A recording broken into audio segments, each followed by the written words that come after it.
Welcome to The Explainer. Today, we're giving England's entire education system a full health check. We're going to dig into the latest exam data, expose the massive financial pressures schools are under, and take a peek at the huge reforms just around the corner. So, the big question is, how are England's schools actually doing? I mean, really? Well, to get to the bottom of it, we've got to start with the numbers. What story do the latest exam results tell us? And what we're seeing is a system that's basically at a crossroads. There are some small wins, for sure, but there are also these really worrying signs that progress has stalled. And on top of that, some long-standing trends are just shifting dramatically. It feels like the whole system is being pulled in a bunch of different directions all at once. All right, first up, the National Report Card. Let's take a look at those latest exam results. Okay, so this number, 45.9, is the average attainment 8 score. It's a big deal because it measures how students do across 8 different subjects. And here's the kicker. It hasn't just stayed the same since last year. It's actually dropped from where it was back in 2019, before the pandemic. That's not great. And here we've got the percentage of pupils getting a grade 5 or higher in both English and maths. Basically, a strong pass. Now, what's interesting here is that while this number is a little better than it was pre-pandemic, it's actually dipped in the last year. It's a real sign that the big post-pandemic comeback might be hitting a wall.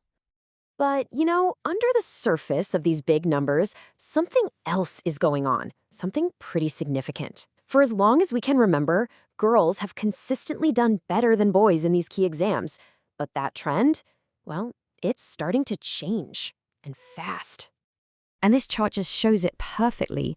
Look at that gap. The performance difference between girls and boys in English and maths, it's been cut by more than half since 2019.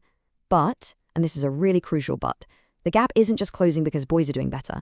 It's also closing because girls' attainment has actually dropped over the last year. So it's a really mixed picture. So, those are the academic results, but they're just one piece of a much bigger puzzle. The truth is, the whole system is under enormous pressure, and if you look closely, you can see some serious cracks starting to show, especially when it comes to money. I mean, just look at this. Over half, 55%, of all multi-academy trusts are expecting to be in the red this year. That is a huge jump from 34% just last year. The report itself calls it a sharp deterioration. And you can see why, right? Schools are getting hit from all sides. Pay rises, fewer pupils, and a massive, unfunded demand for special needs support. And all that financial pressure, plus this really intense competition between schools, well, it's having a real and, frankly, damaging impact. New research is warning that it's creating what they call a double disadvantage for the most vulnerable kids. We're talking about children with special educational needs, especially if they come from poorer families. And this quote from a trust leader just hits the nail on the head. They're basically saying there's this impossible conflict built right into the system. On the one hand, schools are told to be more inclusive, but on the other, they're forced into this hyper-competition with each other. It means the schools that really try to do the right thing and be inclusive can end up being punished for it. It's a total catch-22. And you can literally see that disadvantage right here in the data.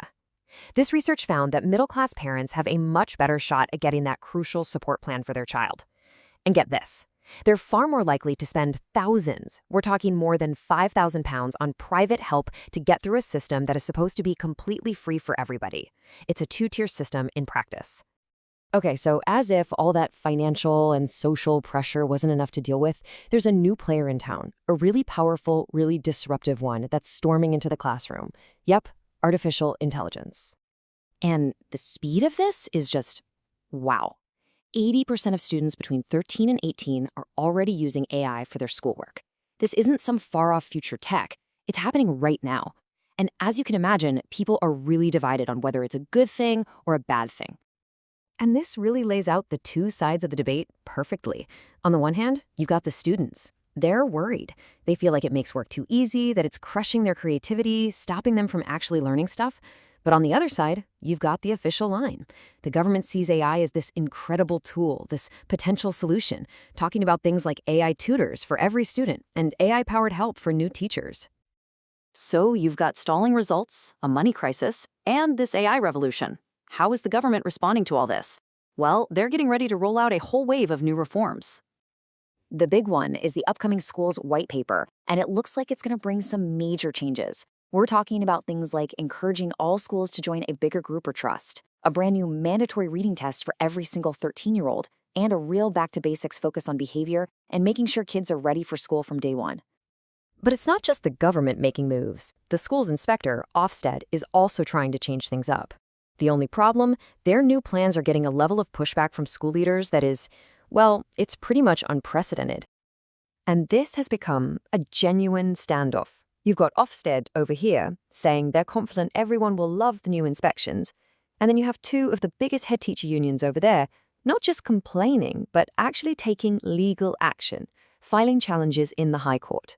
That is a pretty remarkable breakdown in the relationship, to put it mildly.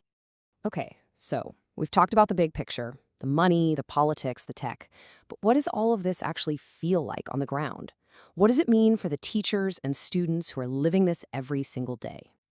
Well, for one thing, it means a lot of schools are relying on supply teachers, and that comes at a staggering cost. Check this out. For every £291 a school pays an agency for a teacher for a day, that teacher is only taking home about £150 on average. The agency is pocketing the rest. That's a markup of almost 94%. It's just wild. And inside the school gates, teachers are on the front lines of some really tough social issues. A staggering 3/4 of teachers, 75%, say that misogyny is a significant problem in UK schools today. And many of them are pointing the finger directly at the influence of certain social media figures.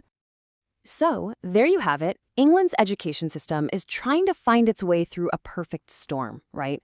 You've got a financial crisis, massive tech disruption, and deep social challenges all at once. Big reforms are on their way. But with the stakes this high, it leaves us with one massive question.